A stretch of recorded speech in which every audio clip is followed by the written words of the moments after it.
Saya jemput Bapak Mama Jemaat sekalian untuk bangkit berdiri untuk kita membaca saya.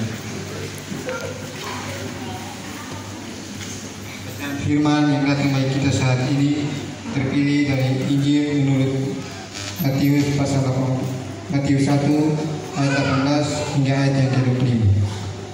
Injil menurut Matius pasal 1 ayat 18 hingga ayat yang ke-25. Di bawah perikop beginilah bunyi firman Tuhan.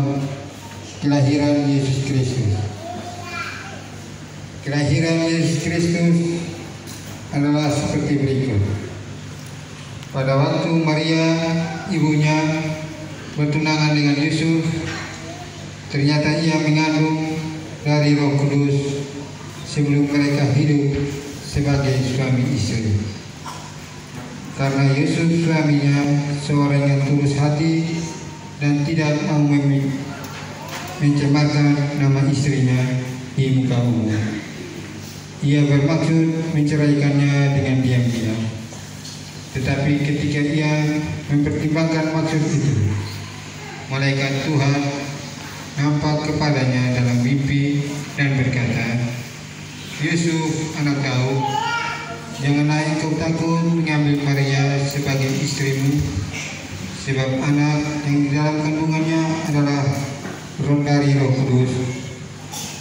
Ia akan melahirkan anak laki-laki dan engkau akan menamakan dia Yesus, karena dialah yang akan menyelamatkan umatnya dari dosa mereka."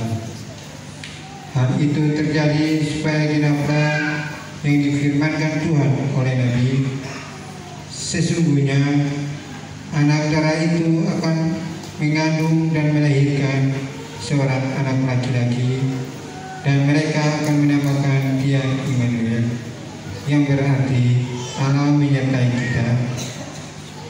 Sesudah bangun dari tidurnya, Yusuf berbuat seperti yang diperintahkan malaikat Tuhan itu kepadanya.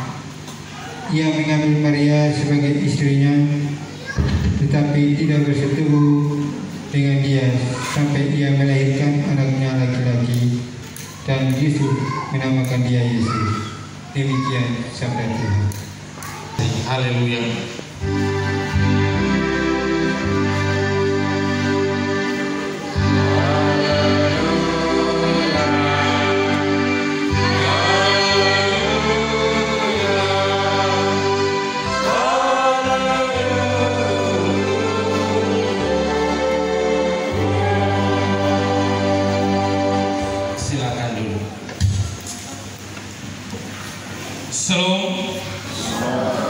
Bapak, saudara-saudara yang dikasihi Tuhan kita Yesus Kristus, selamat berbahagia untuk kita semua yang mengambil bagian di dalam kebaktian Natal Jemaat Paulus Epoli tahun 2022 ini. Selamat juga bagi kita jemaat tamu yang juga hadir dalam kebaktian malam Natal ini. Papa, mama, saudara-saudara, kalau kita lihat tema pelayanan Natal tahun ini, tema yang diberikan oleh Persatuan Gereja Indonesia adalah sesuai dengan kitab Matius pasal 2 ayatnya yang ke-12, "Maka pulanglah mereka ke negerinya melalui jalan lain." Bapak, mama, saudara-saudara, nanti kita akan menemukan apa yang mau disampaikan, pesan apa yang akan kita dapat dari tema Natal tahun ini. Tapi setidaknya Bapak, mama, ada berapa hal yang akan saya sampaikan ini merupakan bagian yang terpenting dalam peristiwa kelahiran Yesus Kristus. Setidaknya di dalam kisah kelahiran Yesus Kristus itu tidak terlepas dari siapa-siapa saja yang berperan penting, konteks dan keadaan sosial pada saat Yesus lahir. Bapak, mama, saudara-saudara, kalau kita omong soal Natal, berarti tidak lepas jauh dari dua orang yang bernama Yusuf dan Maria. Kemudian tidak terlepas dari para gembala yang menerima kabar sukacita pertama, juga orang-orang Majus yang dengan ilmu pengetahuan yang mereka punya datang dan berjumpa dengan Raja Damai itu, dan juga situasi pemerintahan Romawi Raja Herodes yang berkuasa pada zaman itu. Setidaknya gambaran keempat karakteristik yang berperan ini akan menolong kita menemukan siapakah kita dalam momen Natal ini. Bapak, Mama, saudara-saudara yang dikasihi Tuhan kita Yesus Kristus, saya mulai pertama dari kisah Maria dan tunangannya Yusuf. Kedua ini berasal dari keturunan Daud, dan dalam masa pertunangan mereka harus ada dalam tahapan saling mengenal dan tidak diperbolehkan untuk ada di dalam hubungan sebagai suami istri. Dalam bulan yang ke-6, malaikat Tuhan berjumpa dengan Maria dan memberikannya salam berkat. Maria mendapat karunia Allah sehingga dia menjadi berkat di antara para perempuan zaman itu. Maria menaati perintah Allah tanpa mempertimbangkan risiko apa yang akan terjadi saat itu. Apa kata orang tentang kehamilannya saat itu? Apa kata budaya saat seseorang yang ada dalam masa tunangan harus menanggung kutuk malu dengan keadaan hamil saat itu? Pasti akan dianggap zina dan adalah momok bagi keluarga dan juga keturunannya. Hal ini pasti membuat Maria dan Yusuf ada dalam berbagai bentuk pikiran-pikiran negatif tentang rencana Allah di dalam kedua pribadi ini. Tapi ada sifat yang perlu kita pelajari dari Maria. Ketika Maria mendengarkan salam ini dan dalam perjalanan waktu yang singkat ia mengandung, tetapi Maria telah tetap memposisikan dirinya sebagai seorang hamba, sehingga dalam keadaan itu tidak ada protes dan lain sebagainya. Maria percaya apa yang tidak mungkin bagi manusia mungkin bagi Tuhan. Tetapi Maria menyimpan itu semua di dalam hatinya. Maria tidak kasih tahu siapa-siapa. Pengalaman hidupnya dengan Allah memberi kepastian iman bahwa ketika manusia menutup pintu, Allah membuka banyak jendela baginya. Asalkan kita jangan sombong, jangan tepuk dada, apalagi lupa diri. Ini kisah tentang Maria dan tunangannya Yusuf. Yang kedua, gambaran tentang para gembala. Malaikat berjumpa dengan para gembala saat itu. Ada kisah yang sangat luar biasa, di mana gembala yang adalah orang biasa-biasa, orang miskin dan papa, tidak diperhitungkan di dalam keluarga maupun tradisi. Mereka adalah hamba. Dalam tradisi Yahudi, para gembala adalah orang yang tidak mengenal Allah, karena tugas mereka adalah di padang untuk menggembalakan domba. Dalam keadaan mereka yang sedemikian, Allah memakai mereka, dan dalam keadaan yang demikian, mereka lah hamba-hamba pertama yang mendengar kabar sukacita itu pertama kalinya. Sungguh luar biasa pekerjaan Tuhan.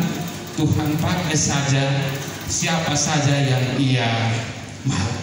Sehingga salam pertama dari malaikat itu menjumpai para gembala itu berbunyi demikian: damai sejahtera di bumi di antara orang yang berkenan kepadanya. Damai itu akan datang apabila orang menerimanya.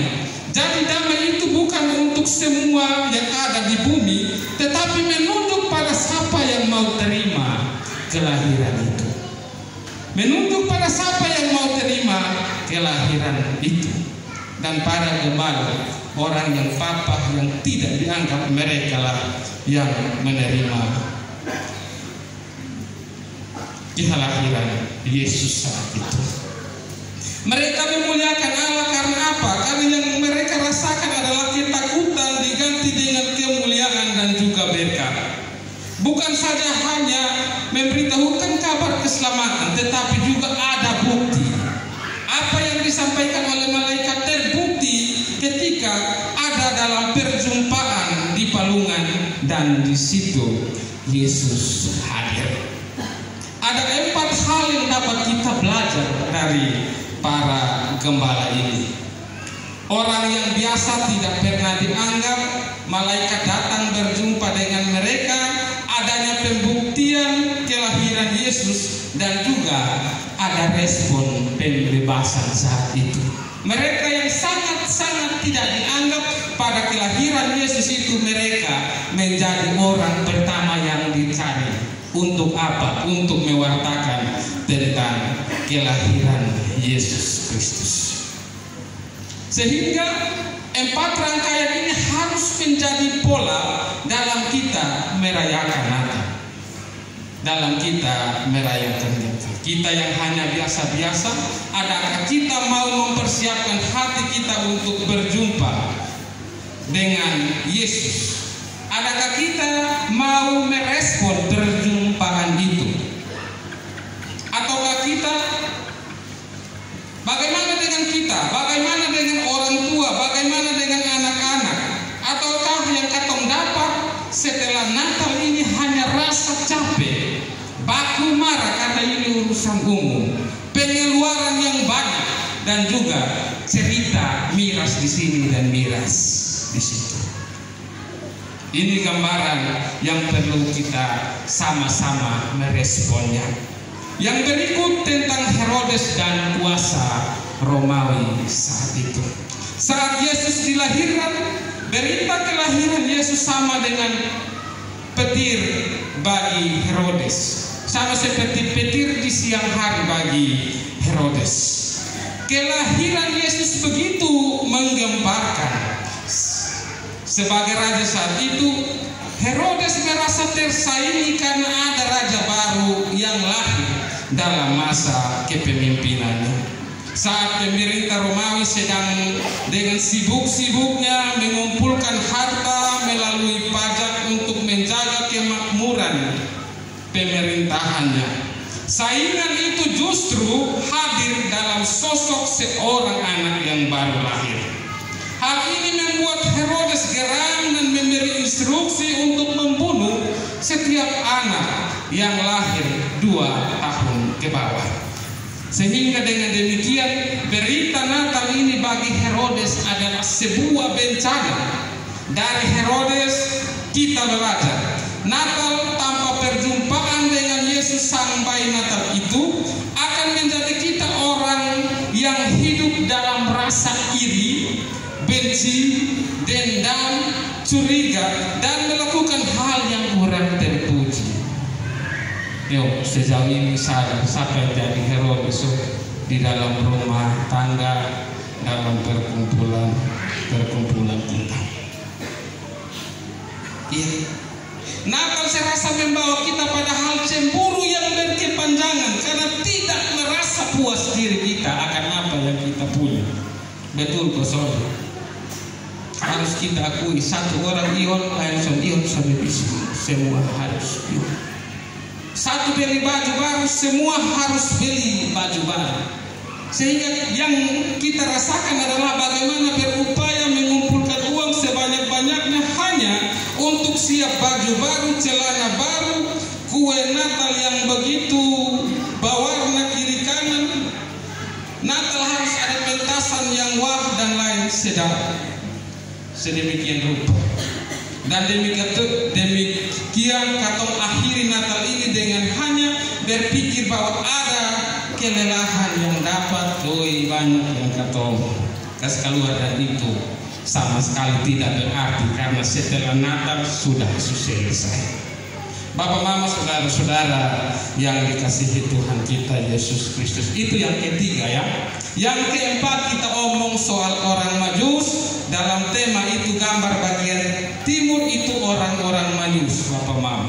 Sedangkan pergumulan kita adalah di gambar bagian kanan. Bapak, Mama, saudara-saudara, siapakah itu orang Majus? Alkitab tidak mencatat dengan jelas nama mereka.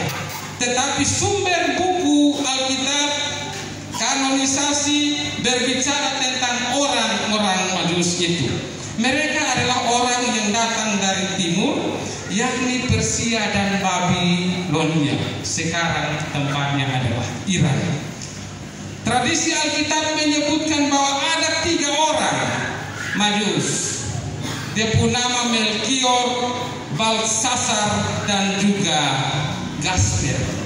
Dalam perkembangan informasi ini bahwa ada orang keempat yang hadir mendampingi ketiga orang Majus itu. Dialah yang bernama Artaban. Tetapi Artaban ini dia adalah seorang yang punya hati nurani tinggi. Dia bertemu dengan siapa yang sakit dia obati. Saking sibuknya melayani orang sakit, dia tidak sempat melihat Yesus yang lahir di kandang itu. Dia hanya bertemu dengan Yesus ketika Yesus sudah ada di kayu salib. Bapak, Mama, saudara-saudara, mereka ini keempat orang ini adalah orang-orang yang pintar dan berilmu. Mereka menguasai ilmu astrologi, ilmu perbintangan. Orang-orang Majus dari tempat yang begitu jauh karena terpesona dengan apa yang sudah mereka pelajari dan juga bintang yang mengarah ke Yudea saat itu. Mereka tahu bahwa ada seorang raja yang akan lahir di sana. Ternyata kelahiran Yesus bukan hanya dinantikan oleh orang Israel saja, tetapi juga oleh bangsa-bangsa lain.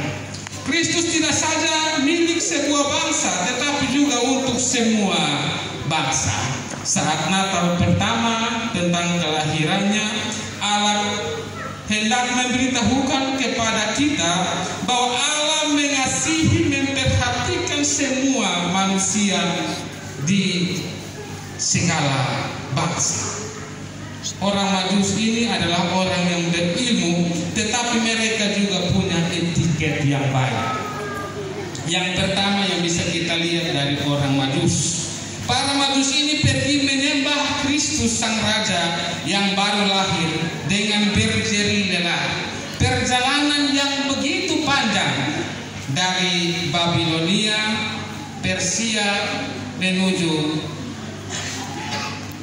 ke tanah Yudea, melewati padang gurun yang sangat panjang. Tetapi mereka dalam kelelahan itu mereka yakin bahwa ada sesuatu yang akan kita temukan, dan itu terbukti bahwa mereka menemukan Yesus yang baru lahir itu. Yang kedua, bahwa para Majus ini tidak undur ketika harapan atau bayangan mereka semula tidak sesuai dengan kenyataan. Mereka dalam pemikiran mereka bahwa seorang raja akan lahir di sebuah istana yang megah, ada permaisuri, dilengkapi segala bentuk kemewahan. Tetapi ketika mereka berjumpa, hanya sebuah palungan di kandang domba dibungkus dengan kain lampin. Bapak, Mama, saudara-saudara, itu yang kedua.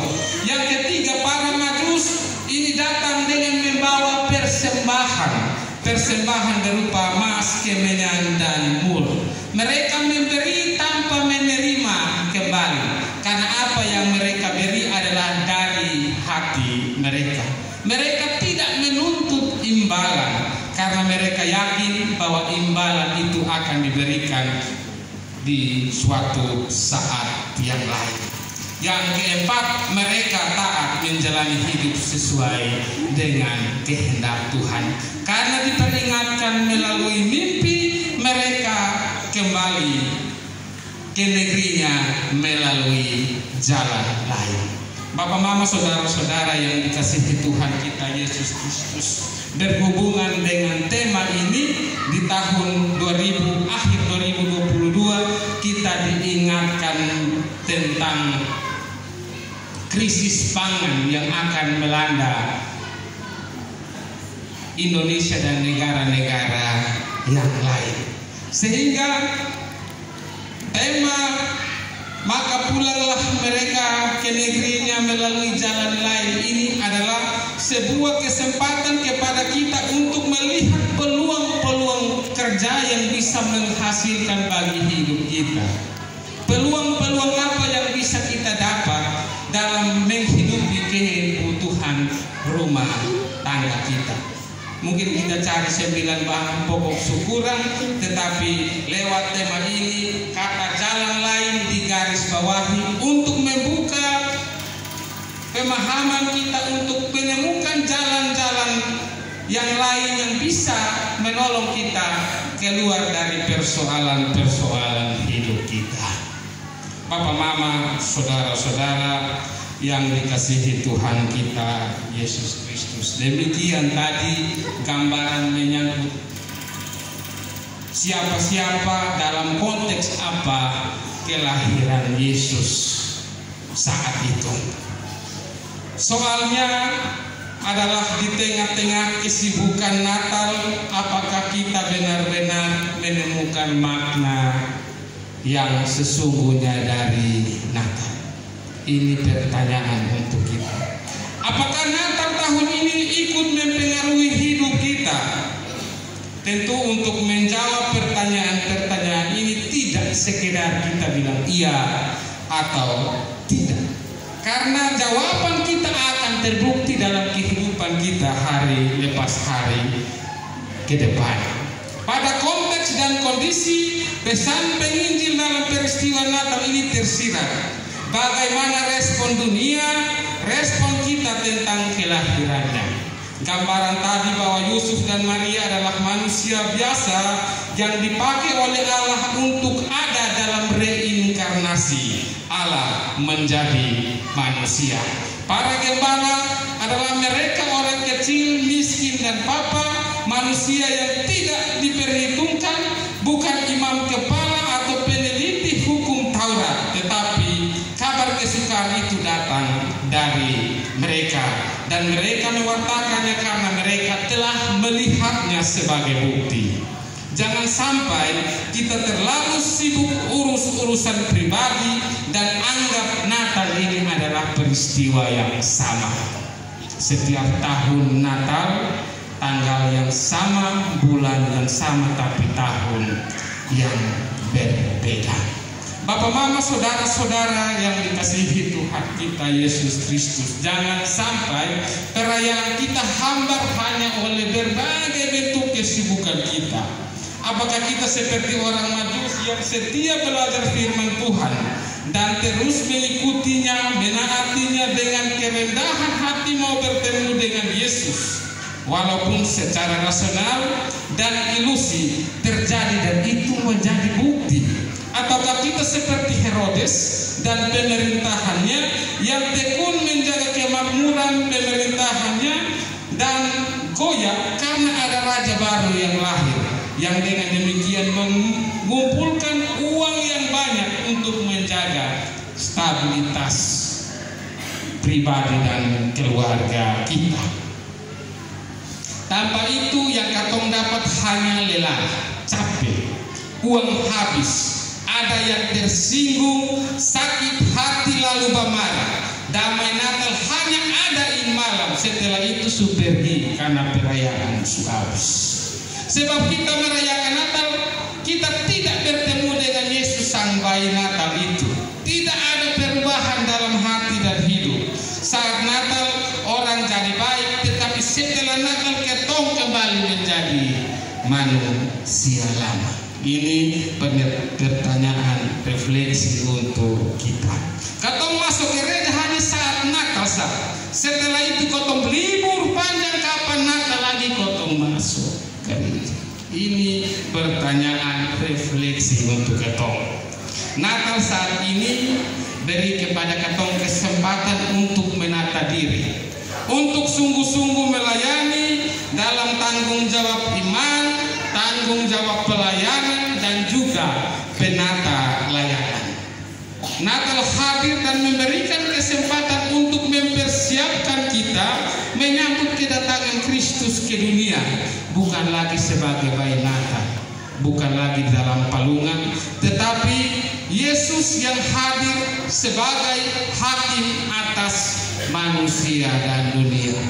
Siap kok Bapak Mama, pulang siap diri baik-baik. Dan ini bisa mungkin terjadi, ini bisa jadi mungkin kalau kita bercermin tadi pada peran-peran penting tadi. Jangan sama ke Herodes Bapak Mama, tapi jadilah sebagai Yusuf dan Maria, jadilah seperti gembala-gembala di padang, dan jadilah seperti orang-orang Majus. Tanpa itu semua kita pasti sama dengan Herodes, karena ada opsi lain, hanya 4. Kalau 3 susah jadi pasti jadi yang terakhir. Sama dengan Herodes dan pemerintah Romawi yang terus-menerus urus harta dunia, tetapi juga merancangkan pembunuhan terhadap Yesus. Tuhan memberkati kita di kesempatan malam Natal ini. Amin. Bersama-sama dengan semua orang percaya pada segala tempat dan waktu, marilah kita menyatakan pengakuan kita berdasarkan pengakuan Iman Rasuli. Kita menyanyikan Kidung Jemaat 280 ayat 1 dan 2 dan 3.